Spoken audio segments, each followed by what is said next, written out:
Dans l'assemblée des saints, assoiffé je me tiens, que ton onction descende sur moi. Conscient que mon destin est dans le creux de ta main, que ton onction descende sur moi. Je suis disposé, assoiffé, que ton onction descende sur moi. Je suis disposé, assoiffé, que ton onction descende sur moi.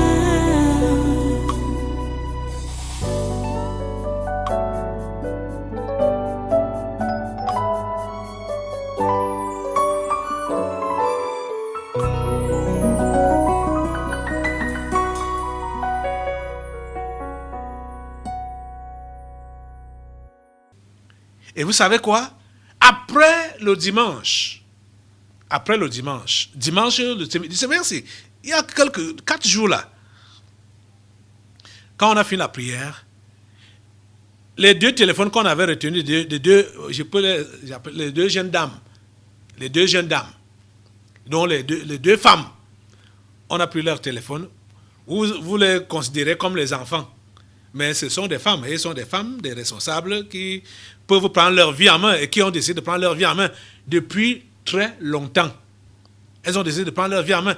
Vous avez suivi un peu le commentaire de l'une d'entre elles. Comment elle a fait pour dissimuler son téléphone et donner ça avec la complicité d'un petit garçon.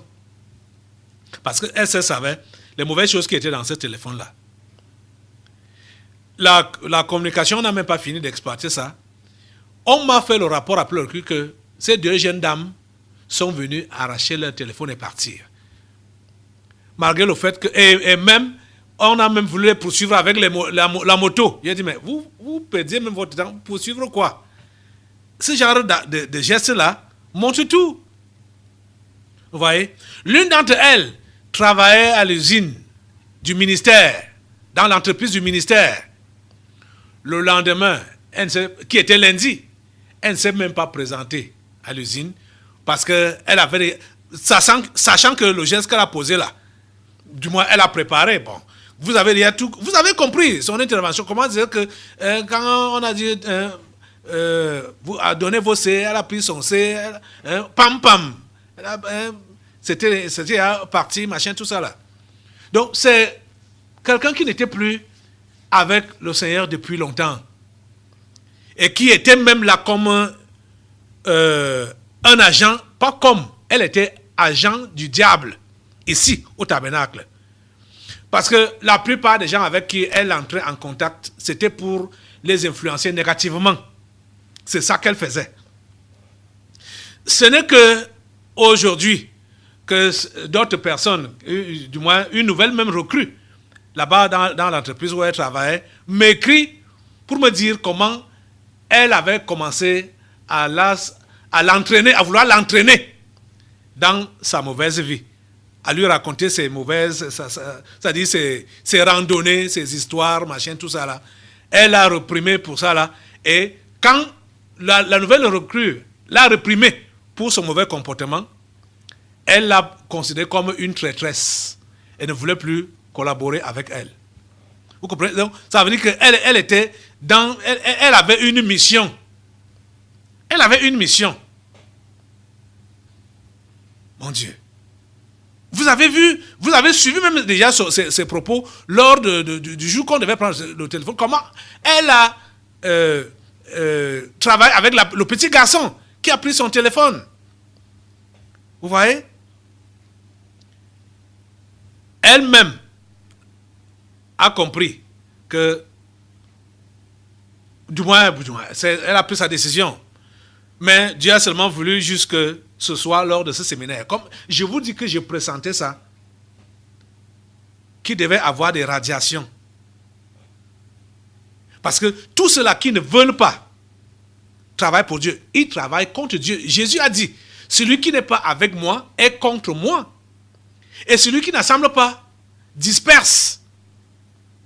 Donc, tous ceux-là, les disperseurs, tous ceux-là qui dispersent, qui n'assemblent pas, on est là pour la moisson des âmes. Hein, les 60% qui doivent entrer ces derniers temps. On est là pour les rassembler, mais il y a des gens qui sont là pour disperser. Vous voyez, je faisais allusion à, ça s'appelle comment? Ekoso, Emmanuel, et l'autre, c'est qui là? Léocadie, Nchama, je crois Nchama, ça doit être ça. Voilà les deux femmes-là qui ont décidé elles-mêmes de nous montrer en plein jour quelles étaient leurs natures et leurs décisions, que c'était des étrangères dans ce milieu. Donc vous comprenez que ces deux femmes avec qui vous n'avez plus rien à faire, avec lesquelles vous n'avez plus rien à faire, ces deux femmes-là, vous n'avez plus rien à faire avec elles. Elles n'ont plus, je ne sais pas si elles ont voulu faire comme qui m'a fait de venir encore tenter jeudi, si elles peuvent être dans la salle là, elles prennent leur bagage, elles partent. Elles partent. Plus de communion, plus de rien. Ça mon Dieu. Vous voyez, ça dit, je n'ai pas, je ne voulais même pas tirer long à commenter leur radiation. Sinon, je venais avec les lettres. Parce que c'est quand ça arrive comme ça là, que les langues sont décousues et peuvent parler. Que ce soit avec Uriel, que ce soit avec les autres. C'est après que les gens commencent à m'écrire pour dire ce qu'ils savent des histoires, des vies de ces gens-là. Donc on voit donc qu'ils ont souvent été là pendant longtemps pour pourrir l'Assemblée. Je peux rappeler un peu les propos que cet Ekoso tenait contre son grand frère qui s'appelle Valérie. Voilà. Elle a tenu des propos tels que le Saint Valérie. Hey, ça dit, dans ces propos, tu comprends que c'est quelqu'un qui était dans sa logique. Je ne sais pas ce qu'elle faisait ici à l'église pendant tout ce temps. Et c'est une femme qui a été ici à l'église depuis sa jeunesse. Hein? Depuis son enfance, je dis même jeunesse. Depuis son enfance. Mais la chrétienté ne l'a jamais effleuré. Ça ne l'a jamais effleuré. Jamais. Vous voyez? Elle a montré maintenant là en plein jour. Vous-même, vous pouvez constater. Vous voyez? Nous devons être les esclaves de l'évangile, les esclaves de nos frères et sœurs, les esclaves de l'église. Pour l'avancement de l'église, l'avancement des frères et sœurs. C'est pour cela que nous vivons. On ne vit pas pour se prévaloir, pour montrer qu'on a existé et qu'on a réalisé. Ce n'est pas pour cela qu'on vit. On vit pour aider, en tant que chrétien, on vit pour aider les autres chrétiens à s'affirmer dans la foi, aider les païens à être sauvés. C'est pour cela qu'on vit. Vous comprenez ça? C'est pour cela qu'on vit. Paul dit, mais à cause de vous, il est plus nécessaire que je demeure dans la chair. Et je suis persuadé, je sais que je demeurerai et que je resterai avec vous tous pour votre avancement et pour votre joie dans la foi. Pour votre avancement. Attends, je vais encore te poser la question. Toi donc chrétien, qui dis que tu es chrétien, tu vis pourquoi? Pour l'avancement des chrétiens, pour le salut des âmes, ou pour leur régression, pour leur chute, ou bien pour être pour servir de scandale, les pierres d'achoppement. Tu vis pourquoi? Je disais pendant le séminaire que tous ceux-là qui ont rétrogradé et qui ne veulent pas se ressaisir pour se convertir, normalement, ils ne doivent plus vivre parce qu'ils deviennent très dangereux. Mais en fait, le travail qu'ils font après leur régression, c'est juste pour accumuler la punition de Dieu sur eux. C'est juste pour accumuler ça. Et vous autres, qui enviez souvent les gens qui ont rétrogradé, vous n'avez pas de tête.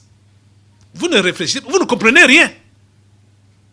Les gens qui ont rétrogradé, vous les enviez. Ou les gens qu'on a chassés de l'église, vous les enviez. Vous prétendez qu'ils prospèrent. Que vous les voyez prospérer, que rien ne leur est arrivé. Et vous les enviez dans l'égarement. Vous n'avez pas de tête. Votre tête, c'est l'eau qui est dans, c'est la bouillie qui est à la place de votre cerveau là. Vous ne comprenez absolument rien. Regardez. J'ai même déjà enseigné ça ici, peut-être vous avez oublié, bien vous n'étiez pas encore là. Quand l'autre là, le grand frère d'Abel, Caïn, voilà, a péché en tuant son frère. C'était le premier meurtrier. Vous lisez la Bible dans Genèse, le premier chapitre là, de Genèse, jusqu'au chapitre 4, et même jusqu'à 5, vous allez constater que Caïn n'est pas mort directement. Caïn a fait des enfants, et ce sont ces enfants qui ont même commencé à être influents dans le monde. Les enfants de Caïn. Mais quand on arrive au chapitre 6, qu'est-ce qui s'est passé? Toute la descendance de Caïn a été éliminée. Lors du déluge, toute la descendance de Caïn a été éliminée, détruite, toute. Vous comprenez ça? Donc, Dieu n'est pas comme vous. Dieu, il n'est pas pressé. Quand il a déjà décrété, c'est décrété. Ce qui va se... C'est-à-dire, le visible, là, le pratique, là, c'est une question de temps. Donc, inutile d'envier les rétrogrades ou même ceux-là qu'on a eu à chasser pour dire que voilà, on les a chassés, mais les voilà qui vivent. Hein, les voilà qui se sont mariés. Les voilà qui ont du travail. Les voilà qui... machin. Vous ne comprenez rien. Vous êtes perdus comme eux. C'est-à-dire, si vous avez ce genre de pensée-là, vous êtes perdus comme eux. Et vous dérangez même avec votre carcasse ici, là, à l'église. Parce que vous ne servez à rien. Nous vivons pour aider ceux-là qui sont faibles dans la foi d'avancer dans leur foi. Et pour sauver les perdus. C'est pour cela que nous vivons en tant que chrétiens. Si tu ne peux plus servir à cette fin-là, ton existence sur terre ne sert à rien. Parce que tu seras en train de gâter, de déranger le travail de Dieu. Tu comprends ça? Il faut que les yeux des uns et des autres s'ouvrent aujourd'hui. Je dois être vrai avec vous. Tous ceux-là qui sont inutiles, vous n'avez pas de place dans cette assemblée. Et dès que votre inutilité va s'avérer, vous allez seulement prendre le dehors. Ça, c'est clair. Nous avons besoin de gens qui savent que s'ils vivent, ils vivent pour aider ceux-là qui sont faibles, ceux-là qui sont chancelants, et pour sauver ceux-là qui sont dans le monde. C'est eux qu'on veut dans cette assemblée. Parce qu'en ces temps-ci, l'heure est grave. Et nous devons à tout prix sauver ceux qui sont prévus pour le salut. Le diable ne s'amuse pas. Vous voyez comment il empêche que ce travail soit fait. Vous voyez comment il retarde ce travail à tous les niveaux. Ce n'est pas à nous de blaguer, ce n'est pas à nous de s'amuser. On ne va pas l'aider à continuer à entraver le travail de Dieu.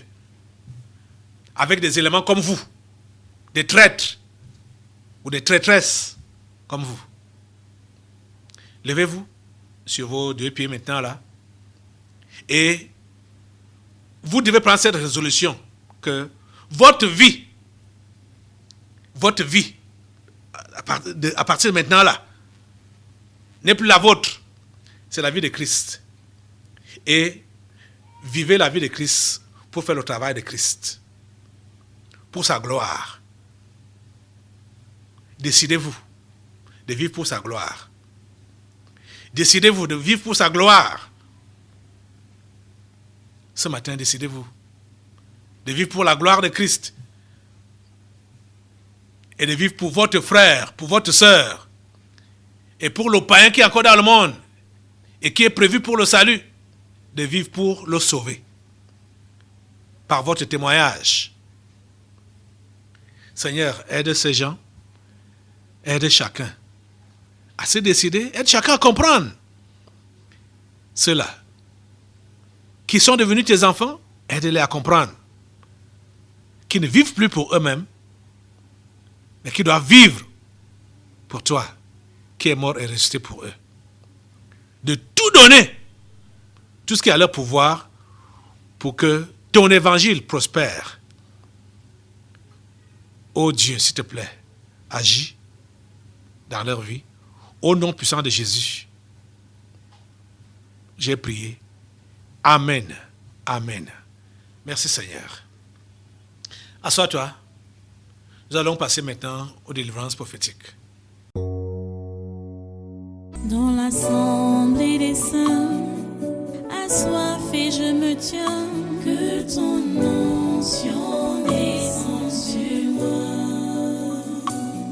Conscient que mon destin est dans le creux de ta main, que ton onction descende sur moi. Je suis